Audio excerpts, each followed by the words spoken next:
کیا ہے۔ قرآن نے ہمیں گائیڈ کیا کہ دیکھو اچھائی اور برائی کی ڈیفینیشن میں بڑا اختلاف ہے۔ یہاں بھی انسانی عقل تمہیں صحیح گائیڈ نہیں کرے گی کیونکہ یہ عقل سے اوپر کی چیز ہے۔ یہاں بھی تمہیں گائیڈنس کی ضرورت ہے خدا کی، کیونکہ خدا جب تمہیں بتائے گا اچھا کیا ہے برا کیا ہے، اس میں خدا کے مفاد نہیں ہوں گے۔ انسان جب ایکسپلین کرے گا اچھائی اور برائی کو اپنے فائدے کو سامنے رکھ کے کرے گا۔ جو چرس پینے کا عادی ہے وہ چرس کے خلاف تقریر کبھی بھی بولو نہیں سنے گا۔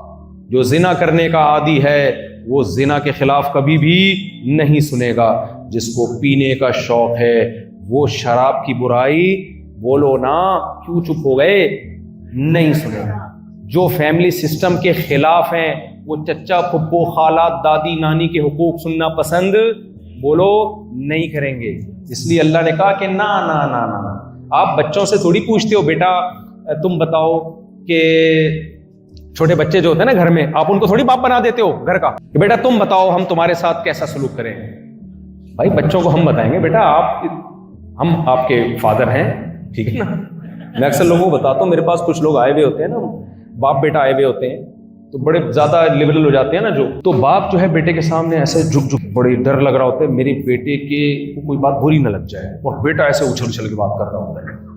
ایسے میرے پاس کیسز بہت آئے ہیں، ہر طرح کا طبقہ آتا ہے۔